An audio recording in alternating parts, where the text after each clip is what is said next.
Ladies and gentlemen, welcome to CCG and to participate in the dialogue on Sino-US Youth People to People Exchangement.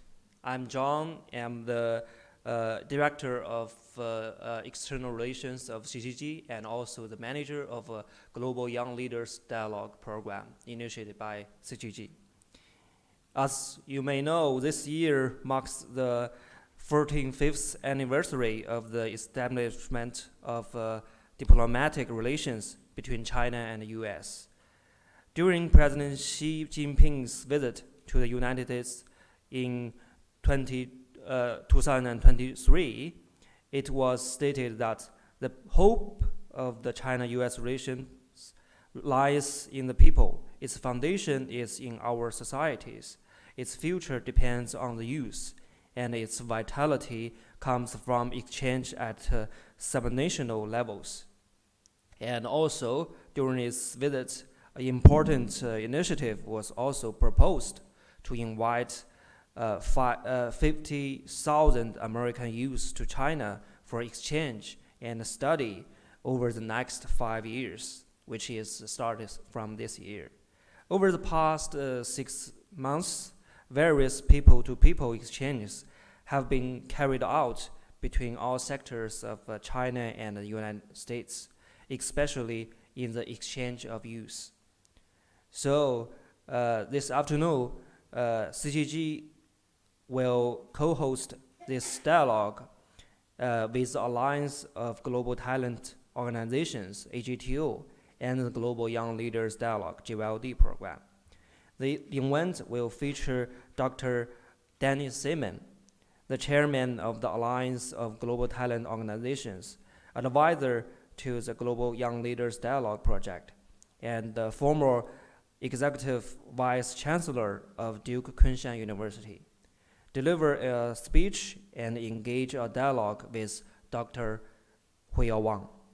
A report on Sino-US Youth People-to-People Exchange will also be released on the event. We are honored to have the youth from both China and the United States, and also representatives from the universities, research institutions, think tanks, technology companies, and also media friends. So welcome. And we also have the relevant departments from the Beijing People's Association for Friendship, and also the China Education International Exchange Association.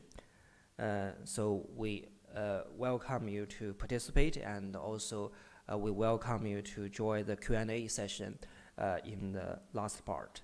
So without further ado, I would like to invite the Dr. Mabel Miao, the member of the Beijing Municipal Committee of Chinese People's Political Consultative Conference, Secretary General of Center for China and Globalization, and the founder of Global Young Leaders Dialogue Program, to release our latest report. Please welcome.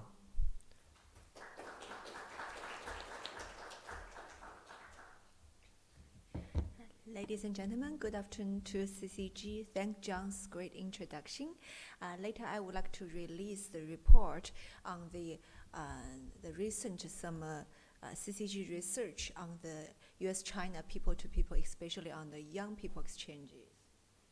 Yeah, to promoting China-U.S. youth exchange, implementing 50,000 people in 5 years, the vision, as well-known vision proposed by President Xi. But as this report right now just in Chinese, I would like to present the PPT and introduce the report in Chinese. Sorry for that. Dennis, maybe you can see some English translation later.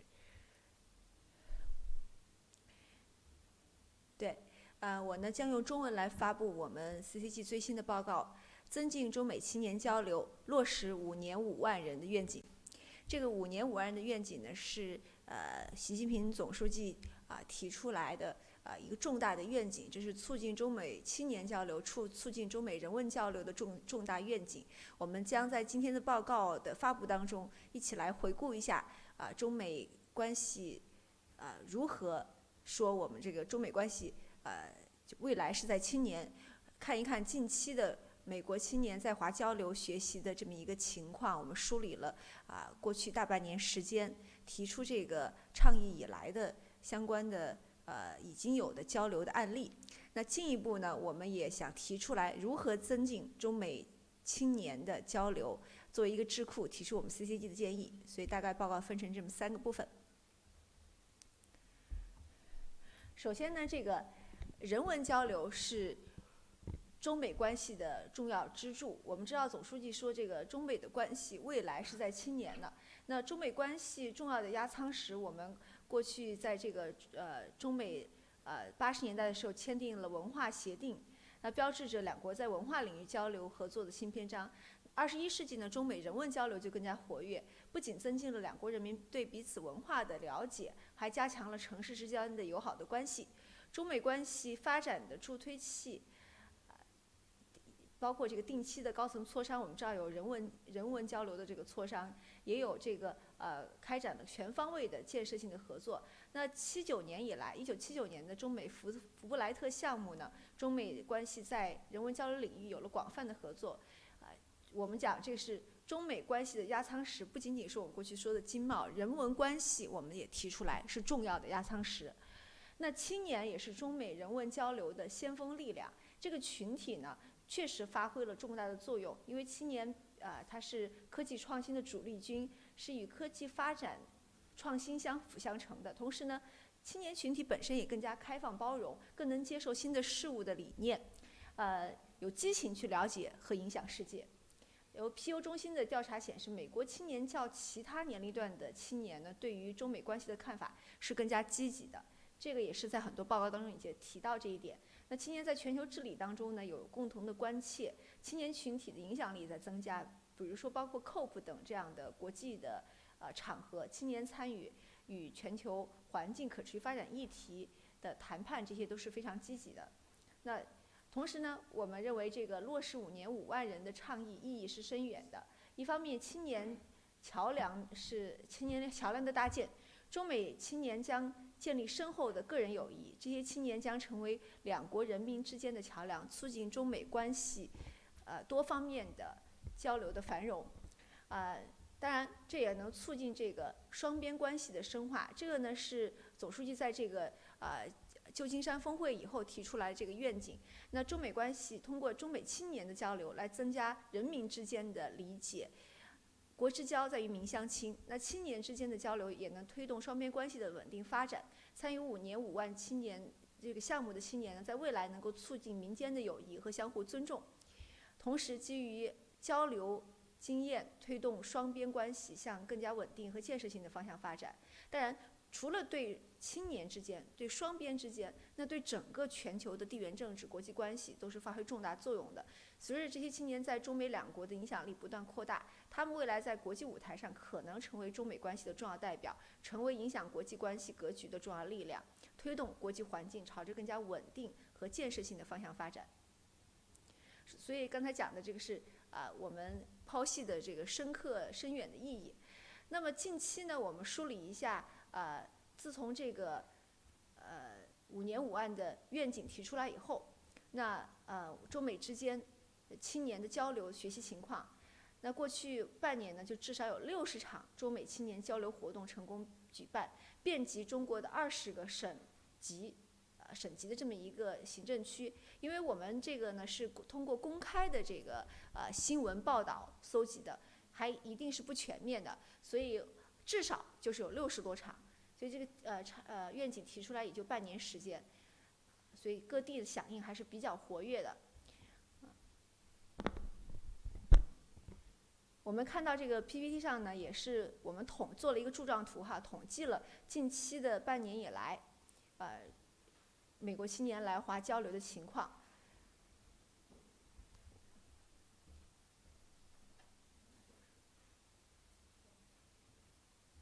喂，这个柱状图大家可以看到呢，主要呢是这个大量的这个举办的群体呢是中方的全国性的人民团体，发挥了引领的作用。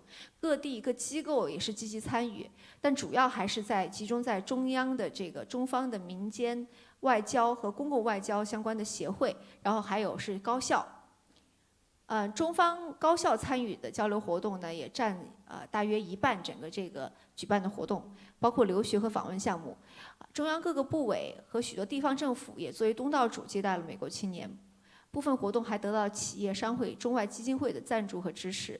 中国多家知名企业也向美国青年开放参观，包括像这个欧美同学会啊、侨界和智库等组织也在积极参与。但是我们今天总结的，你可以看出来是其实已经开始这个主体比较多元了但是呢，主要还是集中在中央的一些部门和高校。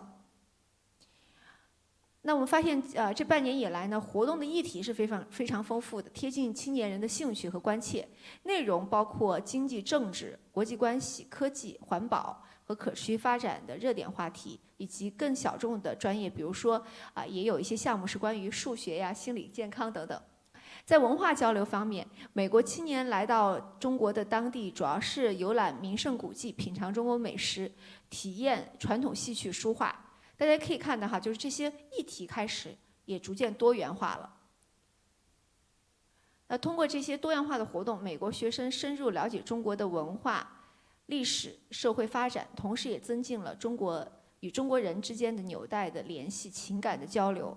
你看，有这个柱状图里有，比如说主题留学，交流座谈，学校招生也是算一个项目包括高校交流系列活动、暑假学校、学术会议等等这些多种多样的交流活动的类型。通过这些多样化的活动呢，可以看到这些人这些就是美国青年在中国，尤其通过这个文化的交流，能感受中国人和中国人的生活方式，增进和中国人民的情感。大家可以看到，这是各个地方政府的响应。因为我觉得，除了这个中央政府响应以外，现在地方政府主要呢在1线和2线城市。大家看到这个特别多的就是在北京和上海，剩下像广东、山东、陕西、四川、江苏等等都开始分别有一些活动，但这个量呢还没有上来，还是个位数的美国学生到访和城市的发展程度呢，我们发现是有直接的关系的。美方学生呢，美方青年呢，主要是以学生群体为主。我们把它分了个类大概什么样的身份，他在美国当地是什么样的身份？现在目前半年有哪些来华的？主要还是本科生和研究生，然后有一些中学生，当然也有些学者，但最多的还是本科生和研究生。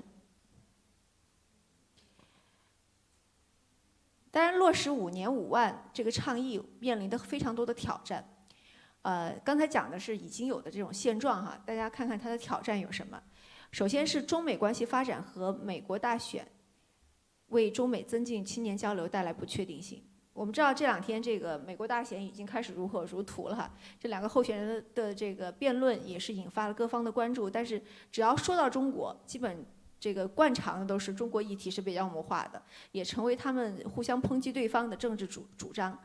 对中国议题妖魔化成为大选的手段之一。第二个呢是这个大选结束以后，美国对中国相关政策面临调整，进一步增加了不确定性。因为这个不确定性呢，就是各方主体就是办这样的活动吸引这样的青年来华，都会增加很多不确定性。因为大家对未来这个大选以后到底什么政策是没有一个心理预期的，这也增加了一些不确定性。当然，航班的数量，尤其是受到疫情的影响。现在可能才恢复了不到1/3，所以这个量没有起来呢，直接阻碍了人之间的交往。所以美国青年来华，他是需要坐飞机和各种交通工具的，所以这个呢也是这个是一个比较大的挑战。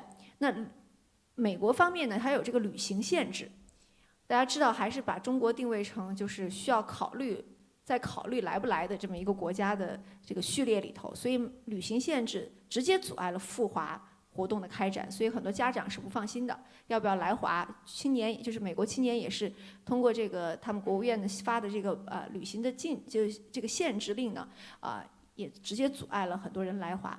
第3个是企业等机构组织接待美国民间交流，面临着很多舆论的压力，存在切身的顾虑。这个呢，一方面可能是指的美方，同时主要还是指的中方，因为我们中方，就两国之间这种舆论上的这个不利的影响还是很大的。中国民间很多机构一听到是接待美方，可能有一些考虑。所以我们也就是提出这个相关的建议，基于上面这些挑战。第一个呢，我们提的建议是为共同落实5年5万的愿景，提升中美青年交流的深度和广度，我们倡议多元主体的积极参与和创新合作。我们刚才看到哈，已经在半年以内呢有半年左右呢60多个活动，但是我觉得要真正实现这个5年5万，还是有很长的路要走的，这个量需要上来。那怎么把这个量提上来？首先就是这个参与创建这些倡议的这些主体需要多元。刚才我们看到了有一些中央政府的动作，但是呢还需要更多像地方政府和中美有成的活力作为就是引擎。我们知道总书记说这个活力在地方哈，地方的这个活力和就是希望在未来在青年，那要把这个要结合起来。所以地方政府要利用中美之间有那么多有成，来激发地方政府的积极性和创造性，利用中美友好城市的平台，深化双方在教育文化领域的互动，打造青少年交流的友好的桥梁。同时呢，我们要把这个高校也要动员起来。我们知道高校其实是大量的过去这个国际上青年来华的纽带，很多校友校友会等等，包括高校自己有很多老师同学，这个还有一些 alumni 这种校友的资源。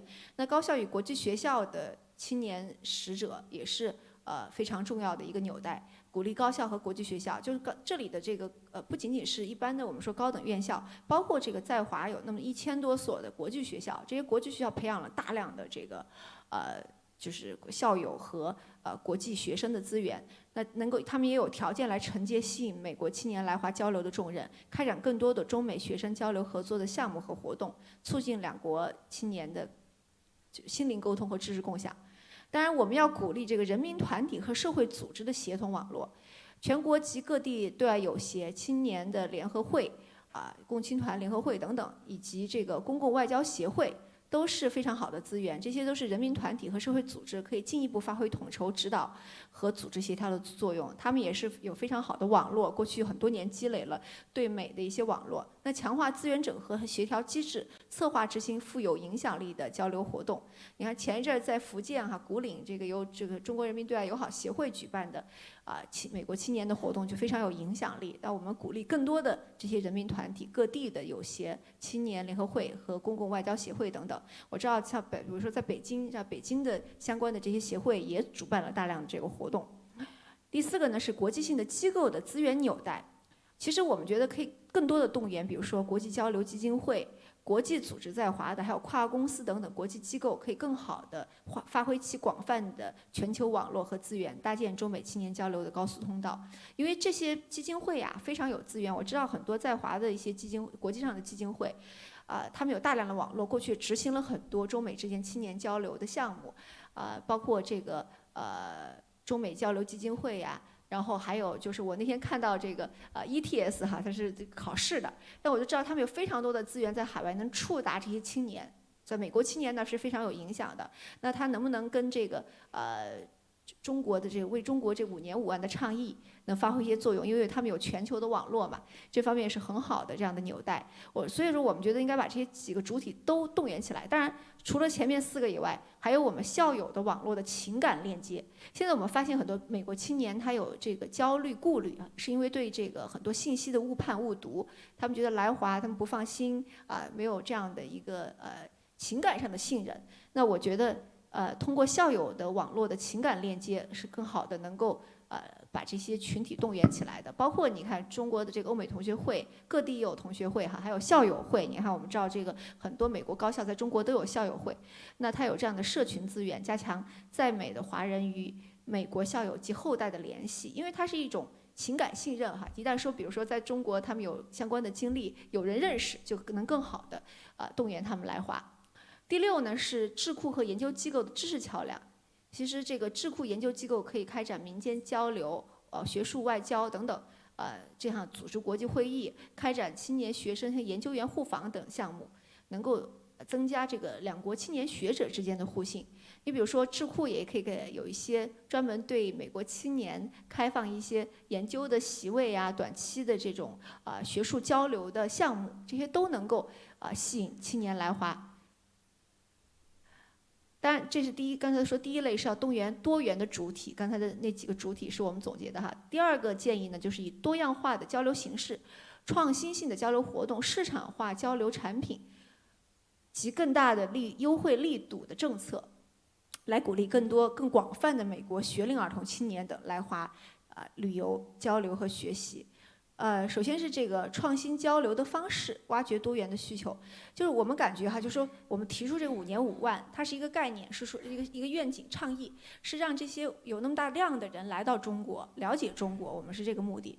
但是呢，来了解什么呢？来开展什么样的活动呢？我觉得为了吸引这些青年人来华，它可以有更多的创新性的方式，设计一些有兴趣、有利于激发青年兴趣的活动，比如说科技探索、艺术交流、体育竞赛等等，精准地对接美国青年的兴趣和期待，扩大来华就是来华交流的群体的范畴。所以在这个就是产品上本身也要更多的创新。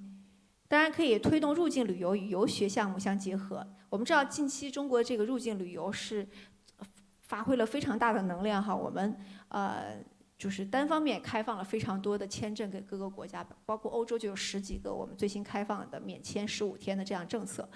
但是呢，就是能不能把这个入境旅游和游学项目结合起来，就是来华旅游和来华青年来华、美国青年来华，把这2个政策能够更好的协同起来，双向驱动，降低美国青年来华的成本，保障高品质的旅游和学习的体验。当然，第9个是不断深化、优化政策，提升来华的便利性。刚才讲了这个签证啊，简化入境的手续，符合来华美国青年的这个单方面的免签政策，可不可以就是我们已经开放了那么多给欧洲国家和周边国家，能不能给美国青年来华我们免签？这个也会是一个很大的政策的力度，也是向美国释放一个信号，希望他们的青年更多的来华。所以可以在签证政策上，我们也倡议能不能就是单方面免签，就给美国青年，我们可以设定一个量，比如说多少岁到多少岁的美国青年参与什么项目，我们就可以免签来华。第3个建议呢是扩大中美间教育及留学交流，吸引更多美国学生来华留学及交换交流。在这个就是建议下面呢，我们一个是提出来加大宣传的力度，采取更加外向的招生政策，积极开创美国来华留学的生源市场。因为来华留学这些年我们一直在提哈，但是真正从美国来华留学，我们需要专门动用一些资源，因为中美关系这些年的恶化的情况，确实是不利于招收更多的美国来华的留学生，这个量也需要起来，同时这个品牌也需要建立起来，国际推广等等都需要起来，精准定位，专门就是针对美国这个国家来吸引他们来华留学。因为每个国家来华留学的兴趣和它的定位要根据每个国家来专门设定，所以我觉得可以花一些心思来专门吸引美国留学生，为了这个5年5万的这个倡议。当然，强化国际化的师资队伍建设，提升来华留学教学的质量和认证标准。我们知道很多过去来华留学的一个老大难题哈，来拿学位的老大难题就是包括我们的语言啊，包括师资的这个水平。课程本身的这个前沿性、实用性等等都是有一些问题的。那建立更加这个健全、公正、透明的质量评估体系，确保来华留学生的经历的含金量，都是提升中国教育品牌的国际认可程度。所以其实我们从这里也可以进一步解读一点，通过5年5万的来华留学这么一个倡议，其实对我们自身中国的国际化教育、国际化水平、教育的这个含金量。国际化的接受度都是有所提升的，都是可以很好的一个契机。第4个呢，建议呢，我们是觉得要加强国际传播，就增进中美青年交流和美国青年来华交流学习，营造良好的舆论氛围，进一步提升美国公众对中国的好感度和认知度，推动中美友好交流、民间往来、交流合作。在这个建议下呢，一个是我们就建议能够重视活动的国际传播，创新传播策略，拓展国际影响。采用真正是生动、鲜活、新颖的传播方式，鼓励这些美国青年自己也能够去传播这样的故事。我觉得呢，就是这个不要怕别人有人误解现在有一些就是海外有一些说我们中国做这个事是为了一些自身的宣传。当然，每个国家都需要有自己在各个方面的宣传。我觉得不要怕别人说，而是需要更多的鼓励，把这个量做起来，自然就形成相关的氛围。当然，深化国际媒体的合作，扩大国际传播的效应。当然还有包括文化赋能，提升国际影响力，深耕中国的软实力、文化软实力。我们讲这个中国优秀传统文化的当代价值，能够确实很好的提升我们这个国际青年、美国青年对中国的认识。通过这种音乐艺术、电影等等、体育等等多元载体，提升这个文化的认同。当然还有一点是愿景引领，增加人文交流。那这个愿景呢，全面推动了中美交流的人文交流的广度和深度，不仅是局限于教育的领域，可以涵盖科技、文化、体育、可持续发展多个方面，促进两国青年的交流。所以它这个议题的广泛程度也是很大的，不仅仅是我们理解的是因为它是一个从上到下的一个项目，大家广泛理解它有政治含义。国际关系的含义，但是它可以更深的拓展它的这个范畴，就是对中国的这个科技、文化、体育各方面的可持续发展各方面的议题，都能够深入的让两国青年之间交流起来，把这个触角延伸到更广泛的层面。好，这大概就是我们这个报告要说的。我们这个报告的详细的内容呢，也将发布文字版的，也请大家多关注。好的，我就讲到这里，谢谢。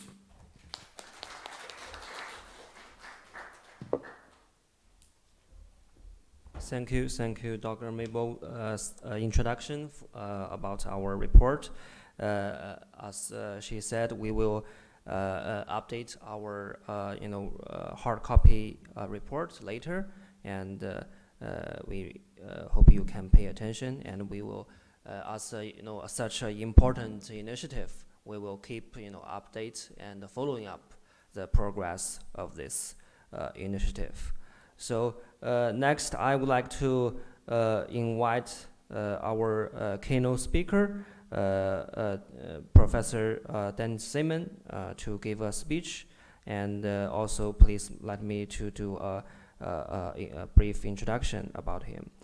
He is the chairman of the Alliance of Global Talent Organizations, and also the advisor of GYLD program, and the former Executive Vice Chancellor of Duke Kunshan University. As I know, there are some, Duke Kunshan University graduates also attend this event. Welcome. And he is an expert on the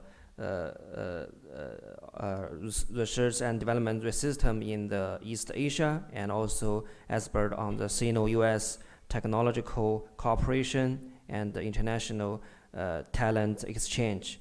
And he has published a lot of books on these topics, and he also take a very senior management role in many US universities like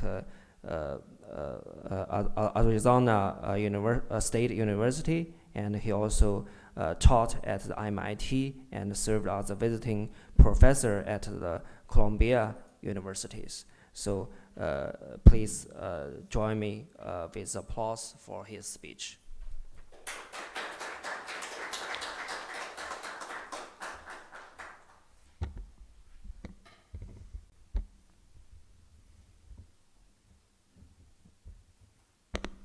Good afternoon, everyone, and let me thank CCG and Henry and Mabel for organizing this event. They are always doing exciting things, and it's always a great pleasure when I come to Beijing to attend their events. There's always something provocative going on, so I'm doubly pleased to be here today.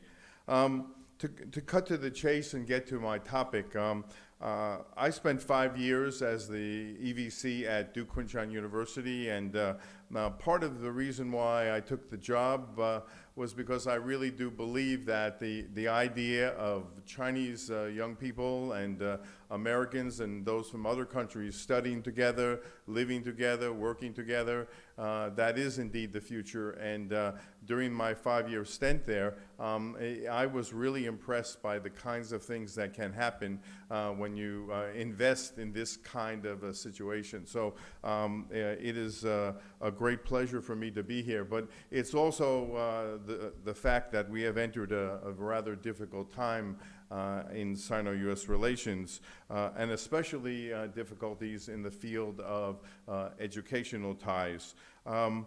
It used to be the case that cooperation in science and technology and cooperation in education used to be what we called foundational elements in the bilateral relationship.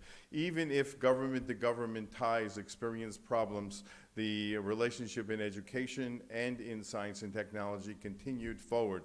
And for about 35 years almost, from 1979 to 2015, you can say that the relationship was on the rise in those particular two areas. But beginning at the end of the Obama administration and starting with, of course, the Trump administration, things began to change, and change in a rather dramatic way. And we can see that, for example, the publication University World News last week issued an article entitled, "How Geopolitical Tensions Are Undermining Educational Exchanges, Student Mobility, University Research Collaboration, etc." And so I recommend that you look at this article, because I think it lays out in very great detail the extent to which the ties in education are being damaged, and we need to understand that.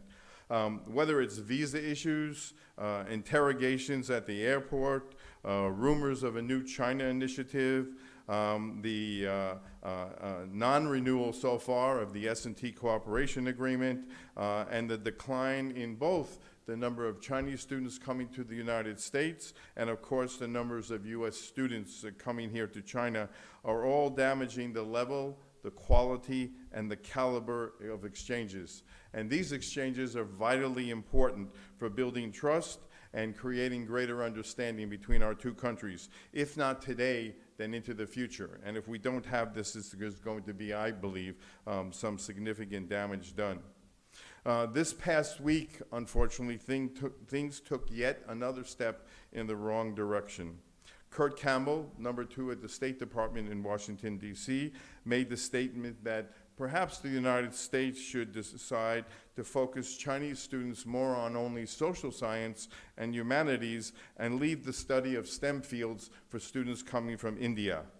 Now, the day before, it's quite interesting, Kurt Campbell was with Jake Sullivan, Biden's national security advisor, and he was with the head of the U.S. National Science Foundation, formerly my colleague at ASU, meeting with senior Indian officials to talk about a brand new initiative in emerging technologies between the United States and India.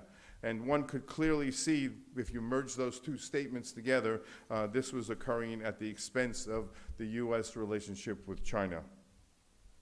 I think the statement by Kurt Campbell actually is quite ridiculous, in my opinion. The fact that this is being said by the number 2 diplomat from the United States cannot be ignored. Frankly, such an attempt to reconfigure educational cooperation with a lean to just India would be a disaster for the U.S. talent pipeline in the years ahead. Indeed, let's have more students from India, but let's not make it at the expense of Chinese students coming to the United States.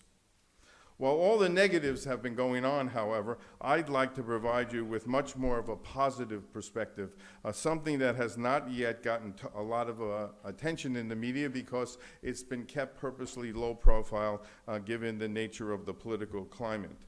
Of course, as Mabel has talked about, we must recognize the really generous offer made by President Xi to President Biden in San Francisco in November last year to host 50,000 U.S. students over 5 years.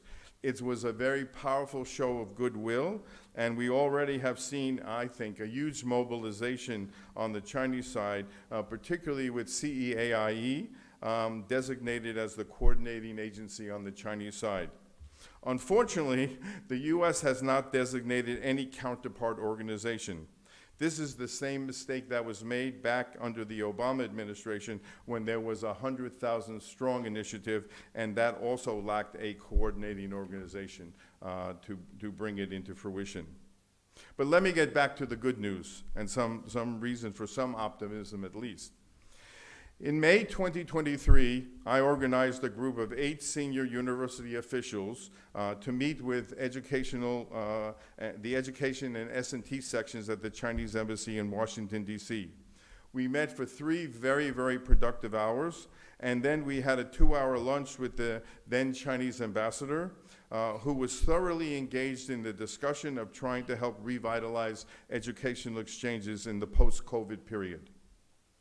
The May meeting was so productive that we agreed to expand it to a conversation on higher education and to create something called the U.S.-China Higher Education Dialogue with CEAIE and IIE, the Institute for International Education, as counterpart agencies. And in September 2023, 14 U.S. university officials met with 15 Chinese university officials in New York City at the IIE headquarters for 2.5 days to engage in very in-depth discussions about the problems and, most important, the opportunities for future bilateral education relations. We looked at undergraduate education, graduate education, scholarly exchanges, campus issues, issues regarding joint research, and policy-related issues. The discussions, to be very honest, were very frank. They were very direct, but we always maintained a high level of diplomacy in carrying out these discussions with one another. While we had not planned to issue any kind of press release or summary document, the success of the meeting was so strong that both sides decided to put out a summary document. And if you go to the CEAIE website or the IIE website, you can find the summary statement from this meeting. I believe the success of this meeting derived from the fact that this was not simply a president's meeting. We brought together senior academic officials who had had explicit experience in the Sino-US bilateral relationship. They understood it, they had participated in it, and understood both its potential and its difficulties. These included vice provosts for international affairs and their Chinese counterparts, vice presidents for student affairs and their Chinese counterparts, vice presidents for R&D, and vice presidents for academic affairs. We all came together with lots of knowledge and experience, even when that experience was not always of a positive nature. One major finding from this meeting, I'm happy to say, was that each side has not really done a good enough job popularizing the achievements of the last 40 years of education and cooperation. This is kind of a sad irony. There have been many successes, including the launch of several joint universities, and I'm proud to be one of those, like Kunshan and NYU Shanghai.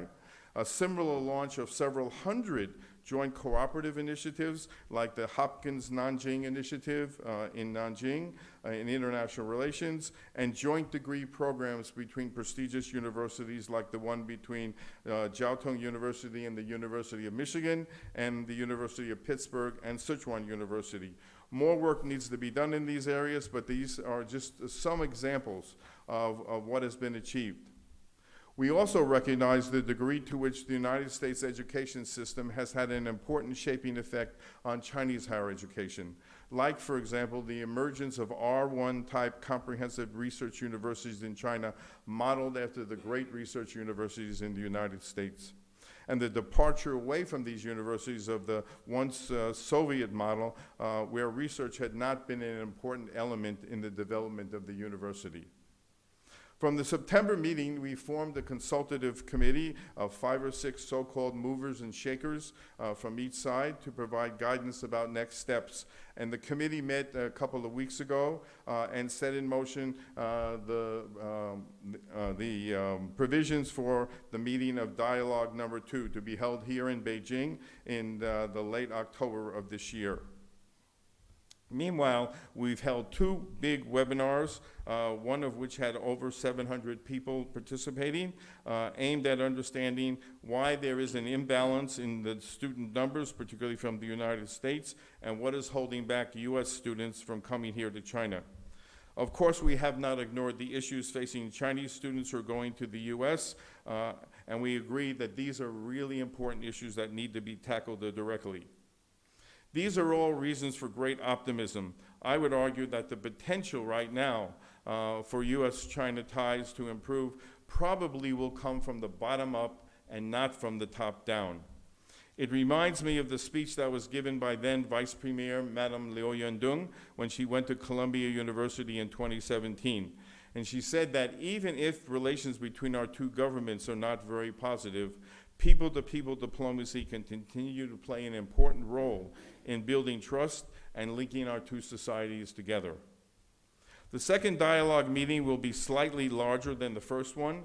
We'll include a lot of new participants so that we can spread the wealth in terms of experience and knowledge.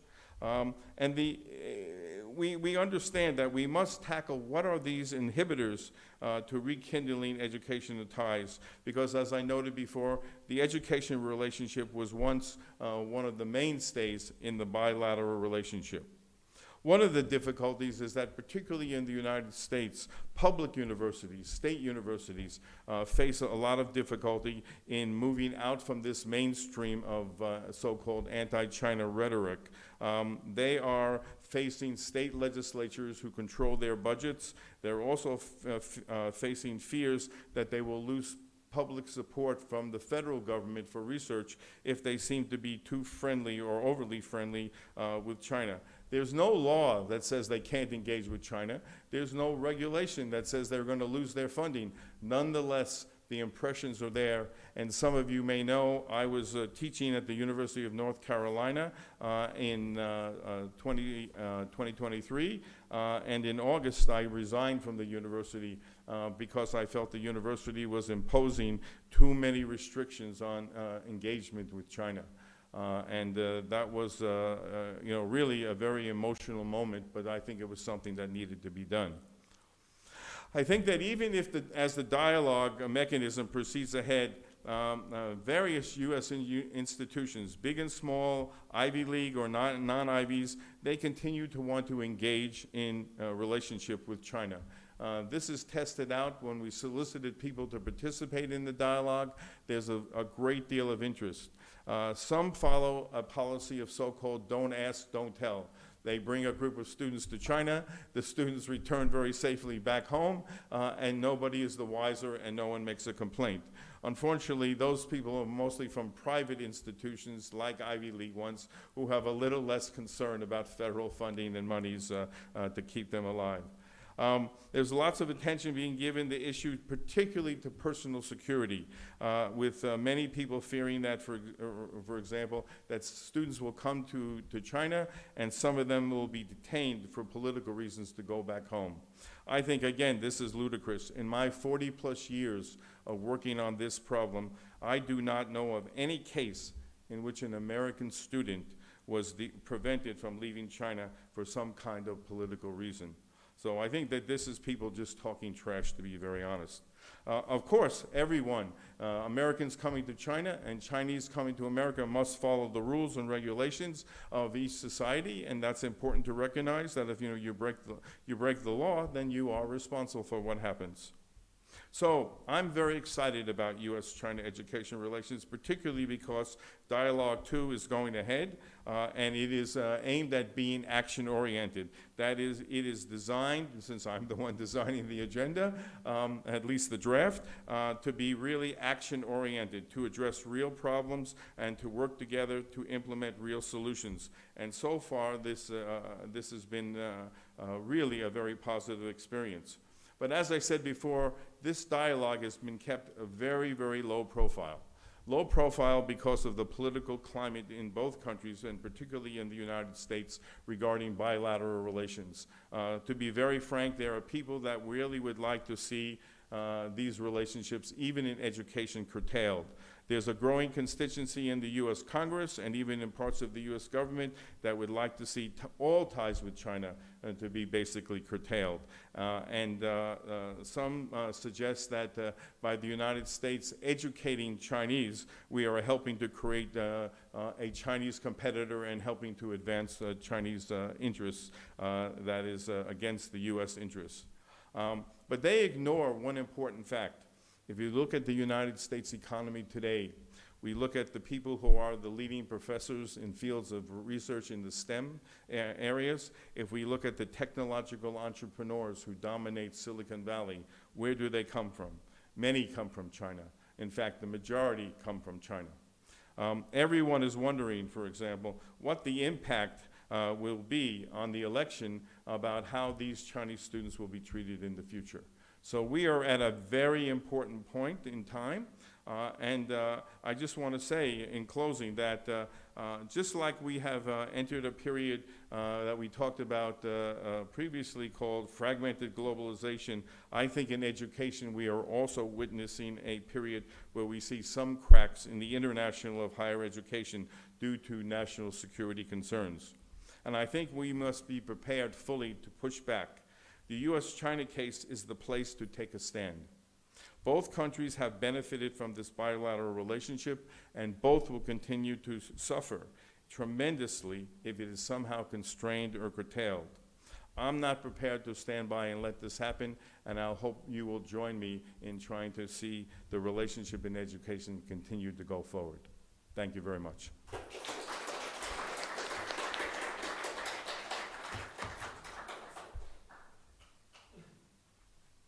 Thank you, Professor. I really, admire your you said yesterday your whole career is serve as a bridge between the people and from two countries. And I also admire you, protect this bridge, because I think you believe the people to people's exchange is the foundation of our two countries' relations.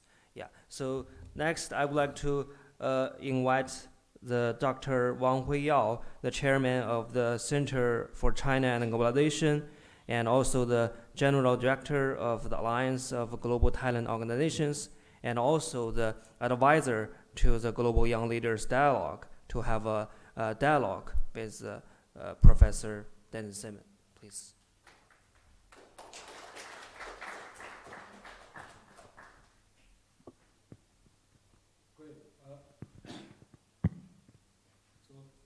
Thank you.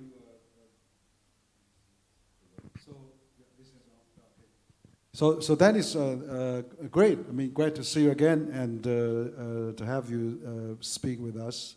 And you see that actually, Center for China and Globalization, for all its history, we have paid a great attention to the education, and we publish a Global Talent Blue Book at the Chinese Social Academy for the last decade, for 11, 12 years already. And we place a lot of importance to the people-to-people exchanges. So the event today, I believe, is probably one of the very few events in China that focus on this Sino-US exchange program, particularly on the student and young people exchanges. And actually, you yourself have been just served as Duke Kunshan University vice provost for so many years. But before that, I know you. You worked as a vice president for the Arizona University, for the University in Oregon, you in New York, MIT professors. I mean, all those things. So you dedicate all your life on education, particularly also on the exchanges between China and the U.S. So what I would like to have a bit talk today is after CCG's latest report on how we can really realize the vision of inviting 50,000 young people from America to come to China in the next 5 years, or 4.5 years. And we propose over a dozen recommendations. We hope that we're going to release the written report on Monday, but our dialogue will be also released tomorrow as well. What I would like to ask is, what do you think that we can have more mechanism to stimulate in this people-to-people exchange, because this is really the bond that bilateral people-to-people exchange, particularly young people exchange, are so crucial. We need more China hands. We need more people know China. We need. I'm not too worried about Chinese knowing American, because every year we still have 300,000 students currently studying in the U.S. U.S. Ambassador Nick Burns recently said last year there's about over 100,000, almost 110,000 student visas has been issued to the Chinese to study in America. So if you're counting that every year, and he said this year is even more than last year. So there's a lot. But then compare what U.S. students coming to China is very, very few. I mean, before pandemic, we have 15,000. Now probably, I would say put it at 3,000. That was actually the Wall Street Journal has interviewed me recently. I said, our findings, our numbers comes almost to 3,000. So, but that's still, compared with 300,000, that's still very, very small. So how to realize this 5-year, 50,000 young people exchange from U.S.? What recommendation you can give? That would be my question to you first. Well, I think one of the things that we have to recognize is that we've entered a kind of new period. That is, the things that we did before, we probably should not assume that they're going to work again if they, in fact, even worked before. I think there's a whole new generation of students who have an interest in China, not because they want to study Confucianism or they want to study ancient Chinese history, but they really want to come because of China's role in big global challenge issues. They're interested in what's going on in China regarding the environment, regarding healthcare, water management. They're interested in this whole explosion of the e-vehicle, world in China. I think that what will bring more students to China is tying them into these kind of current event issues, so they get to better understand China's evolving role in world affairs. It's not just the big global governance issues. They really want to visit, cities and towns where sustainability has been put into place as part of the policy. They want to visit Chinese smart cities. They want to see the new China in motion. And that doesn't mean that there aren't students who won't need to learn language and culture and all of that. But I think that we need to invest in this whole new contingent of students that will help us begin to attract a whole new generation. I mentioned we did 2 webinars, and we tried to be very, very honest in asking students, why aren't you wanting to come to China to study? Our Chinese counterparts were very interesting. They very sincerely showed, they have great living conditions, they have good food, they have professors that speak English, et cetera, et cetera. But that really wasn't touching this most sensitive vein in what's keeping the students back. It is this concern that as the cloud has formed over the bilateral relationship, parents are very uneasy about sending their kids to China. There also is a feeling that, why should I invest in learning about China? Because I'm not going to be able to get a job in China. U.S. businesses pulling out of China, or at least that's the allegation. And so they don't see the career imperative that used to be there during the much of the 80s and 90s, et cetera. And so we've got to turn this around and begin to introduce students to these opportunities where they can learn about these new issues. They can enter a network where they can have employment possibilities, or at least internship possibilities. And we've got to make it a rich outcome for them, because right now they don't see the value in engagement here when they have some other opportunities elsewhere in the world. Yeah, thank you, Dennis. I agree with you. I think the climate doesn't really fit, more U.S. young people to come. As you mentioned, the political environment, the public, some mistrust or even fears, maybe, and also one of the things you talk about is this career prospect. You know, I mean, in the past, people come to China, it's like gold rush, and they come to China. Now that has slowed down quite a bit. So what I think is actually, you also talked about there's no corresponding coordination unit from U.S. in terms of working on this issue. So I think, you know, even though despite all those difficulties, I still think because, you know, after all, we are the two largest economy in the world. We have to, promote this people-to-people exchange. So I think, you know, Dr. Mel just presented a very good report. I would like to add some points to that. Perhaps you could also see if there's anything you would like to add as well. The first I would like to add is that since we have already given the free visas for 20 countries already, you know, there's about 13 countries from EU. There's 2 countries from Australia, New Zealand. There's another 7 countries from Thailand to Malaysia to you know, Asian countries. So why can't we give those qualified young students from US visa free?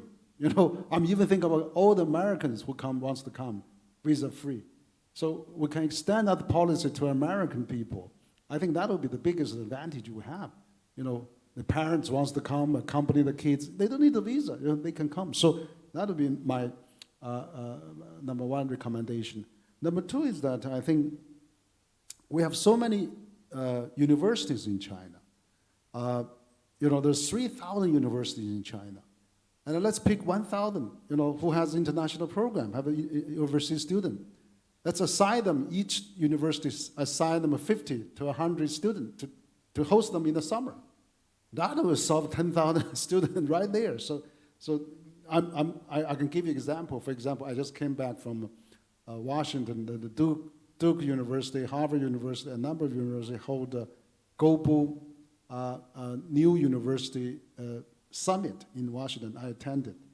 I just learned that Duke University is going to send 75 American students come to China to Duke this summer, Duke Kunshan. So that just one university solved almost 70, 80 students. And then there's another high school in Washington going to send another 30, very prestigious Washington high school, send another 30 students to come. So if we have a 1,000 Chinese university can take 50 to 100 university students from America. If we have another 500 high school, you know, exchange program or summer camps to attract 30 American high school students to come. Probably, you know, China is always as good as grand planning. You know, let's do that, and that will probably easily solve that. But of course, on top of that, we still have alumni associations. We have, twinning arrangement. We have 200 cities twinning with U.S. As, you know, let's say each twinning city may be responsible for another 100. So you can easily do that. And then we have also middle companies. And also, I think we need to attract more U.S. students. Let's have more international school, more English teaching curricula, more English professional professors. So those are the things we can do. We can even encourage private schools to do that. There's 1,000 international schools in China, English-speaking international school. Let's give them each a 50 student quota, you know, doing something for the social good, for the you know, charity that each school can help this promoting this relation. So if 1,000 international schools in China each takes 50, that would be 50,000 already. So it's a lot of ways to do that. I think that is just we have to spread the message and encourage people, give them credit if they do that, and then, you know, strengthen this people-to-people's bond, and that would be really great. So what do you think of those proposals? No, I think that those are wonderful ideas, but I have to say something. You missed one important point. How do you get from there to here? Yes. Airplane ticket is not inexpensive. And one of the things that I know that CEAIE has been doing, and really to their credit, is that once they receive the appointment, you know, to be responsible, they already have mobilized to talk to the Chinese airlines. We have a plan to talk to the U.S. airlines, to see if they can provide, if not, let's say 5 free tickets on every flight, or 50% discounted ticket on every flight, or some way, in other words, to enable the students to be able to get here. That is one hurdle that has to be overcome. The second hurdle is that money and budget, you know, you must recognize that the announcement was made in November, but they're only sort of slowly feeling out how these universities and schools are going to pay for these initiatives. And while every university that we've been in touch with showed a readiness, you know, to provide the necessary financial support, there isn't a systematic budgeting process on either side that is going to do this. So that's, you know, not that money should be a hurdle, because between multinational companies who are making a lot of money in China, between foundations interested in Asia, between even some of the academic institutions that are already supporting their students to have study abroad experiences, we need to them to incorporate once again China as one of the places that is recommended. You know, right now the U.S. State Department still rates China as a so-called Category 3 country. That means, quote unquote, don't go if you don't have to go. And the reason for that was that because with a few businesses, some people had either been detained or had been given some hassle. And so the State Department pushed this category for the Chinese case. Many people have pushed back against the State Department against this. It is a big inhibitor, again, particularly among public institutions who cannot go against the federal government there. For many years, they've been following the lead in terms of State Department risk assessment policy, and therefore, until the State Department relaxes that, that's still going to be a big hurdle to overcome. But the thing that worries me most is that without any advocate on the ground in the United States serving as a kind of either promotional or marketing organization, the U.S. is going to be sort of happen as you know, as it does. There's no systematic. So for example, all the things that you suggested I think are very positive, but my first question is, who is going to do that? No, and it really is not CCG's work, you know, in that case, but it should be something like a CEAIE or, again, some counterpart organization in the United States. So we have to ask ourselves, and this has been a complaint throughout the last 2 years.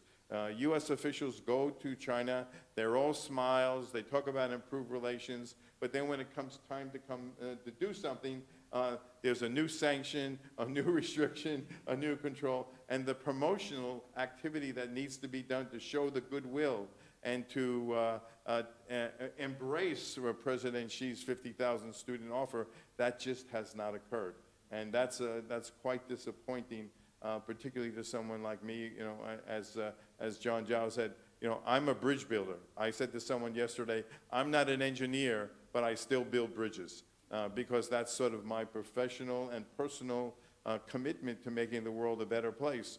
And I can think of no better, you know, bilateral relationship that needs help right now to be resuscitated than the U.S.-China educational ties.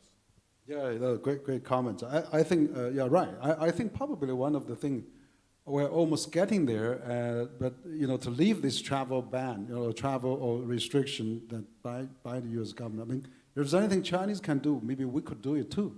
So let's really facilitate to leave that.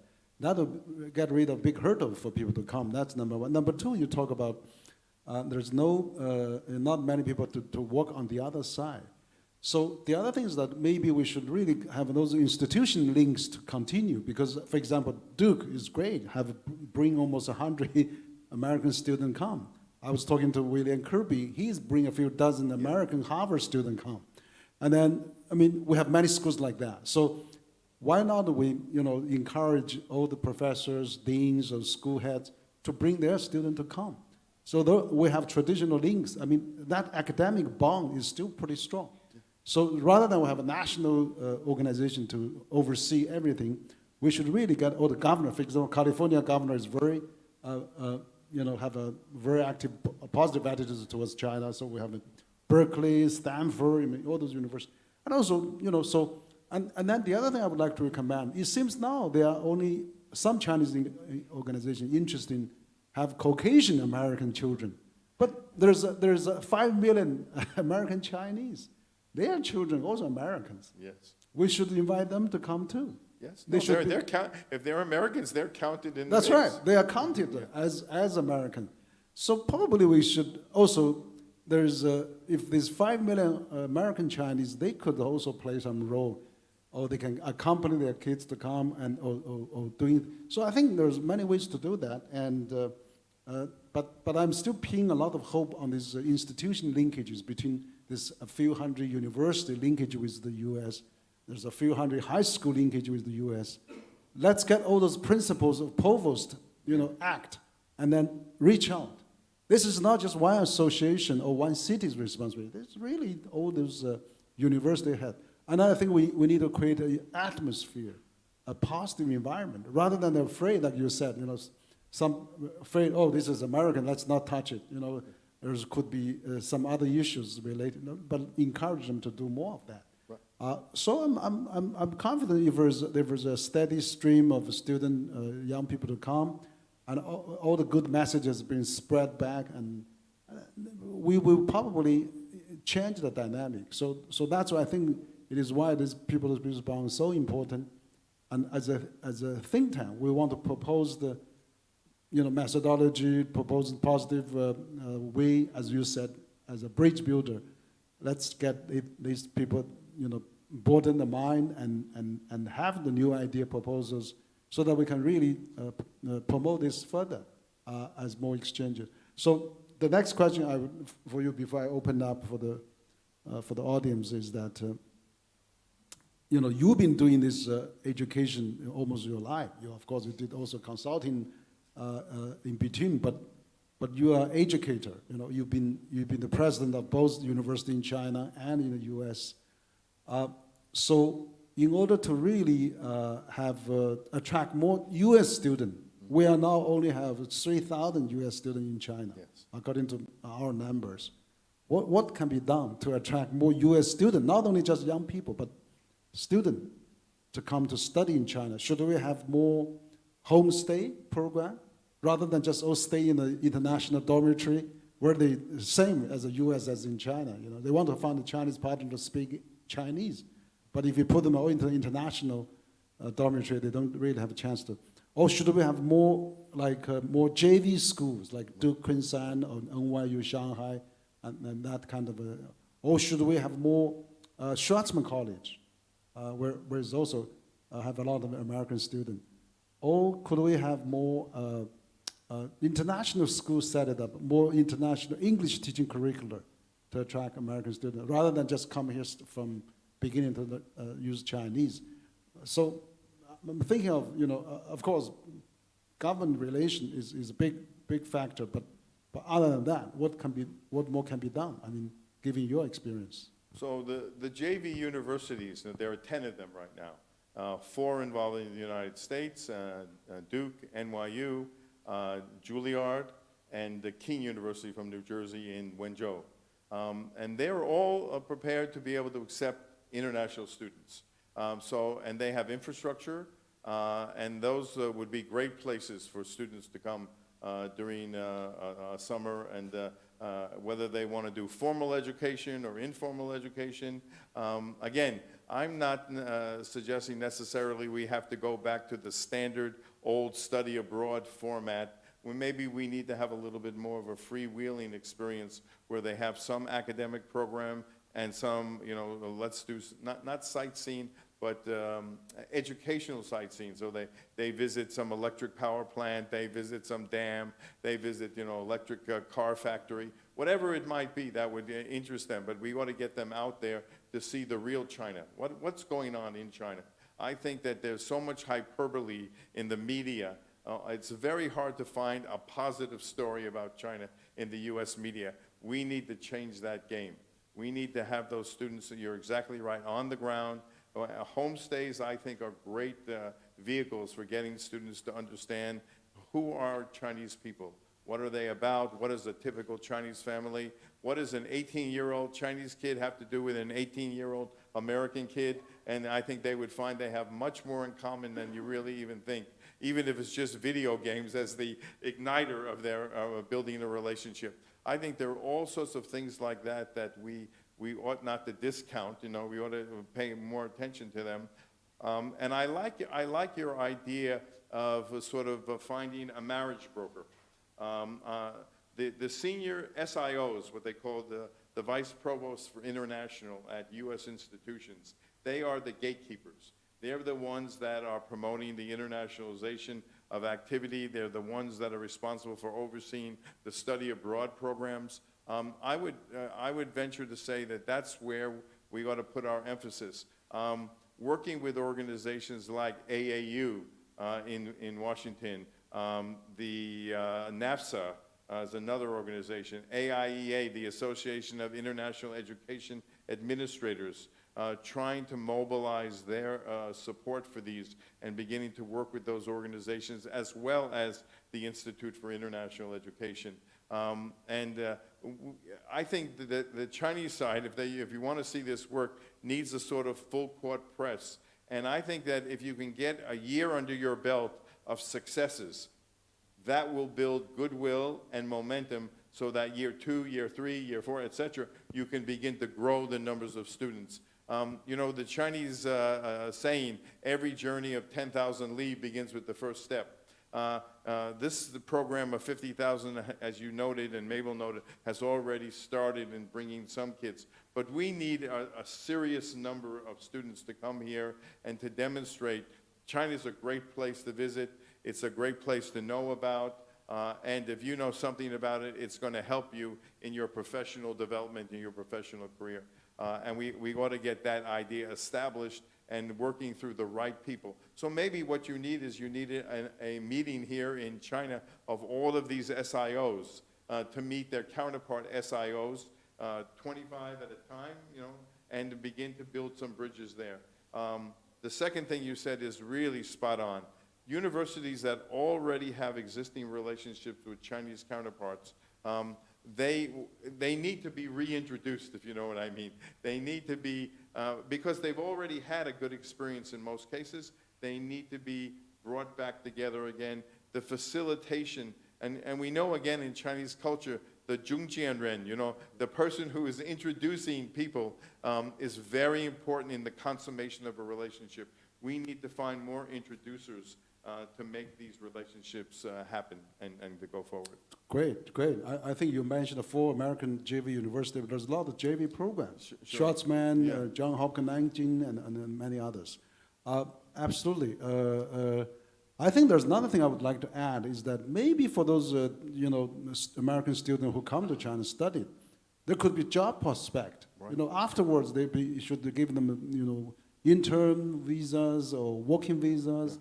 You know, like Chinese students go to U.S. after study, they can have the 2 years of OPT, you know, yeah. OPT. Yeah, let's have Chinese OPT for all those American students. That's a So great attractive because Chinese company going global, you know, Belt and Road, or there's a lack of global talent like that. So I think, you know, if we have that added on, it would be more attractive. Okay, we'll open the floor. I mean, I saw Colin from Bloomberg. You know, maybe you have some questions or comments, and we'll have another chat. But let's give Colin first. Yeah. I'll be very quick. Thank you so much. Can you give us some back... Maybe introduce yourself. Oh, I'm sorry. I'm a reporter with Bloomberg, Colin Murphy. Can either of you give me some backstory to how this 50,000 in 5 years came about? And the reason why I ask is because, first of all, was it developed unilaterally? Was there an outreach to the US before this was announced? When you say there was nobody in the US to be the counterpart, can you tell me, did China ask somebody in the US? Did China ask the US government? And if so, what was their response? Because I think it's fair to say that if you unilaterally develop something and then people don't hop to participate straight away, it might be because they needed to be included in the process earlier. So I'm really curious to know how it came about, and if the San Francisco meeting was it a surprise to people? The second thing is about the travel advisory. I do think it is a genuine concern, and I think unless we sort of understand why people are reluctant, then it's going to be difficult. So, yeah.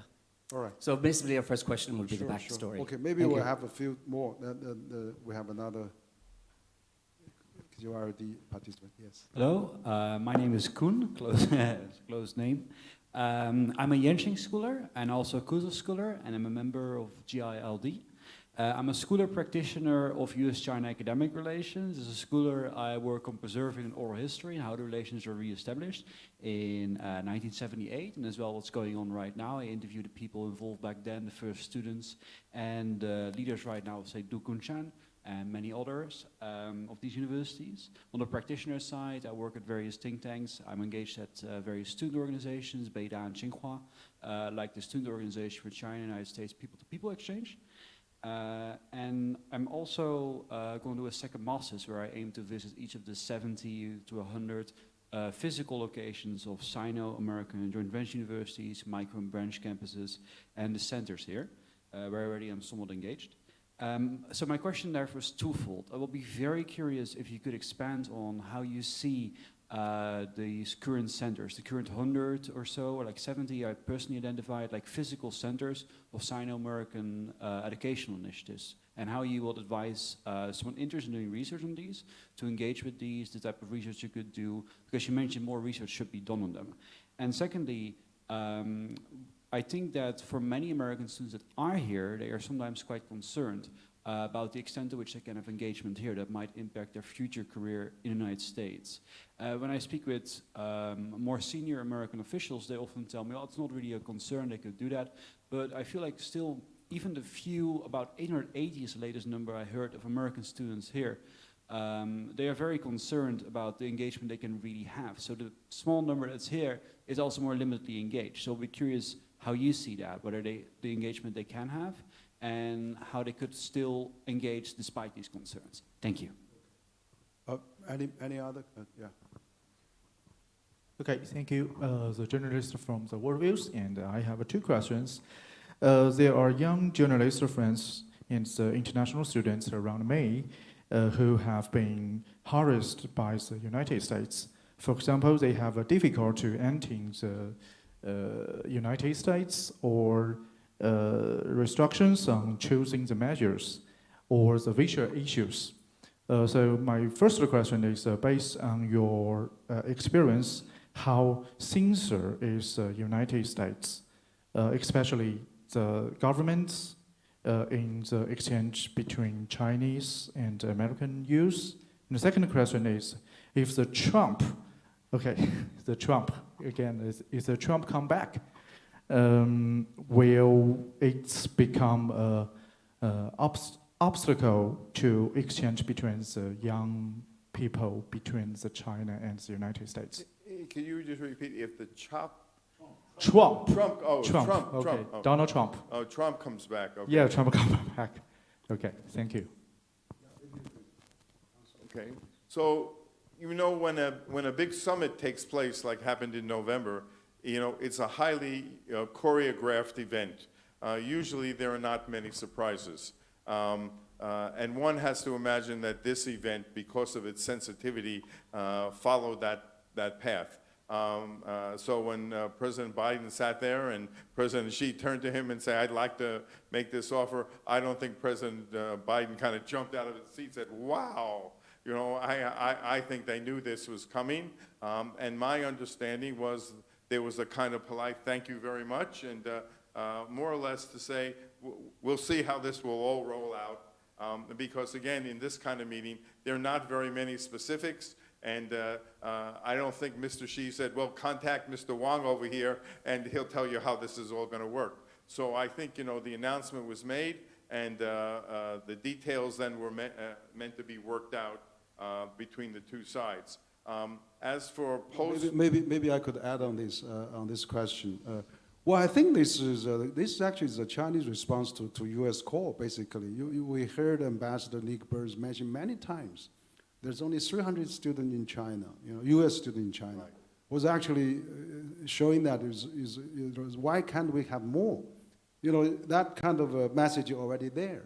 The other thing is after COVID, there's a lot of international visitors to China is smaller, is getting smaller. So I think in order to really show the goodwill, Chinese top leadership has expressed, let's welcome foreigner, welcome American young people. So I think that was a good gesture. So good gesture like that, I think it should be welcomed by the U.S. counterpart. And then, as Denis mentioned, at the summit, all the agenda, they also have a lot of exchanges. If China proposed that, they know this is something would be welcomed by the U.S. Also in responding to the U.S. It's not that it's not a unilaterally a cold idea out of blue. I'm sure there's a lot of incubation already on that process. But also, if you understand the Chinese system, the moment President Xi and that offer became public, my understanding, as typical in China, Chinese universities were already mobilizing.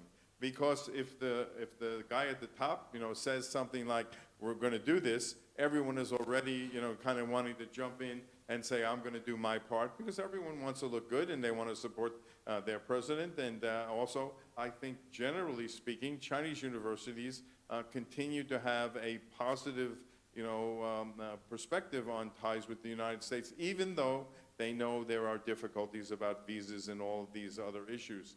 So I think that, as Henry suggested, IIE every year publishes data on the state of exchanges, how many U.S. students here and how many Chinese students there, and because of the COVID situation, et cetera, the numbers that came out of IIE, and Chinese professors, administrators attend NAFSA meeting, AIEA meeting, IIE meetings, so they know this data is coming out, and it's been noted to them that this is a big issue. So I think the Chinese response was a sincere effort because everyone is feeling worried about the future. I know that I've spoken on a half a dozen occasions talking about what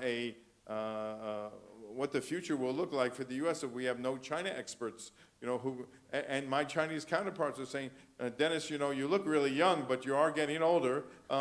We want to know who's the next Denis Simon, who's going to follow your group of people in the coming years. So we need to make sure that the Centers for Chinese Studies in the United States, which are really the hotbed where student enthusiasm and student excitement is generated, that they are excited about sending students to China. And as you know, over the period surrounding COVID and afterwards, a lot of universities did, in fact, shift some programming over to Taiwan or some other places.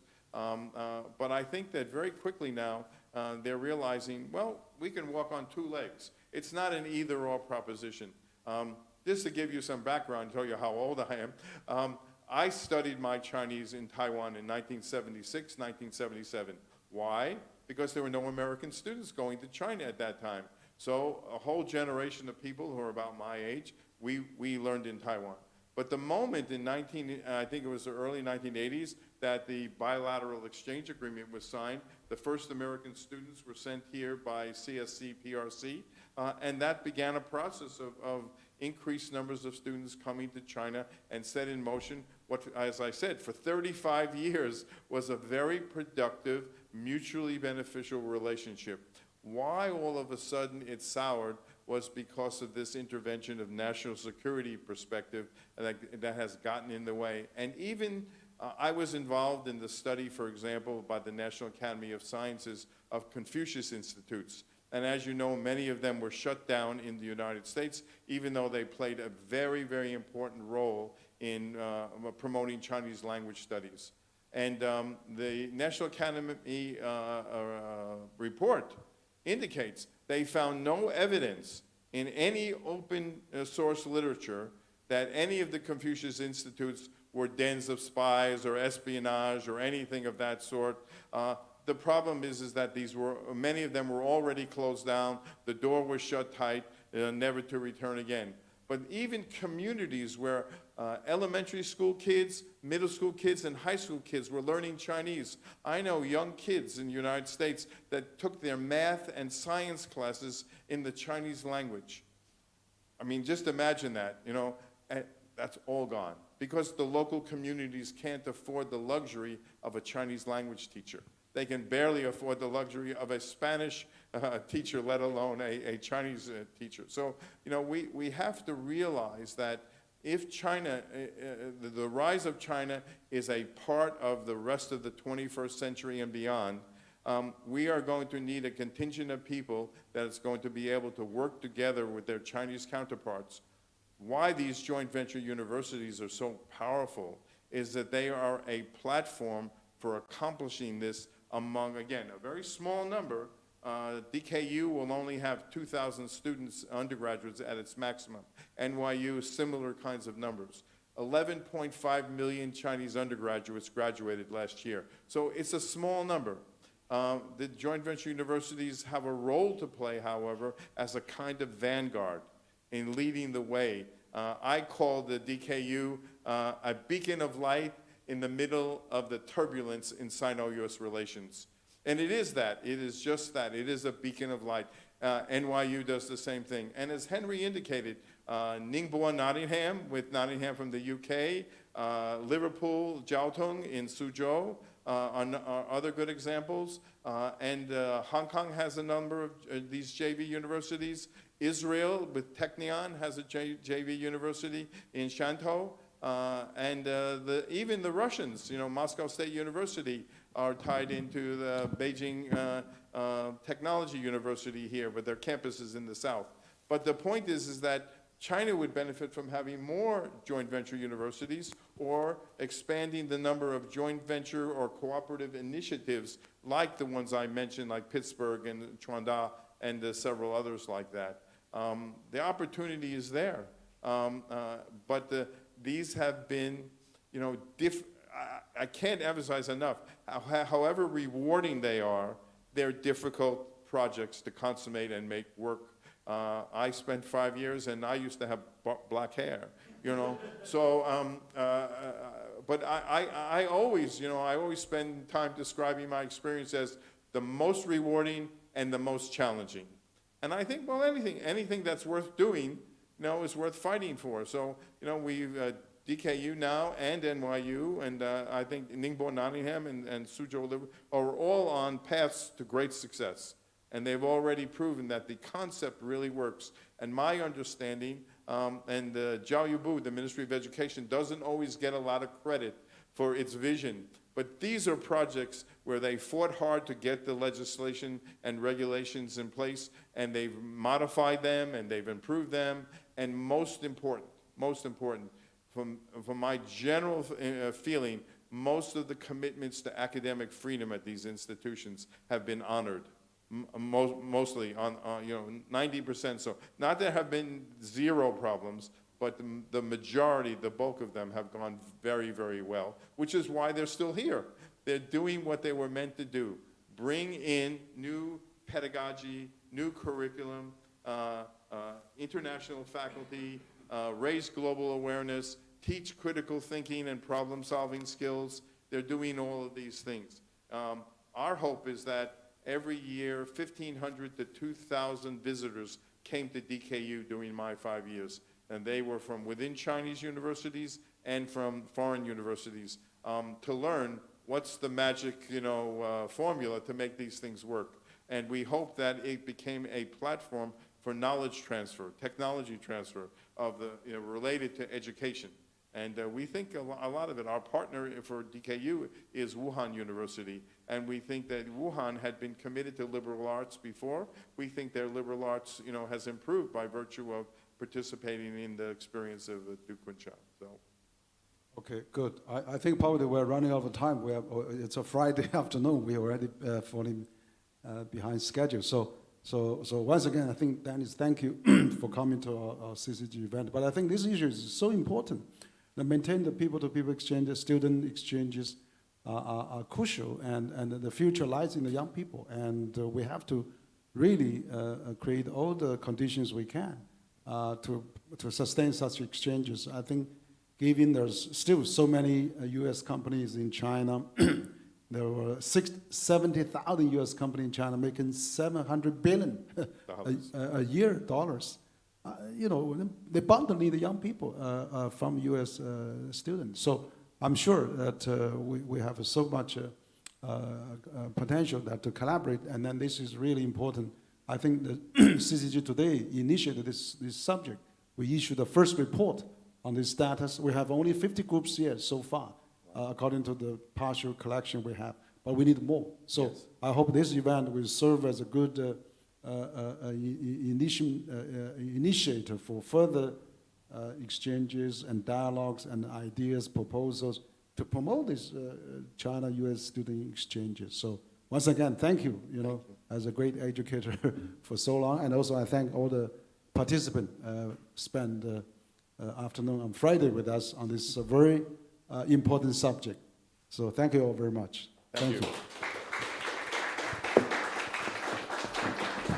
Thank you, Professor. Thank you, Dr. Huiyao Wang, for this great dialogue, and thank you for your comment. Maybe I can also add one point for the suggestions. Right now we can see in the past 6 months, we organize a lot of short-term, activities.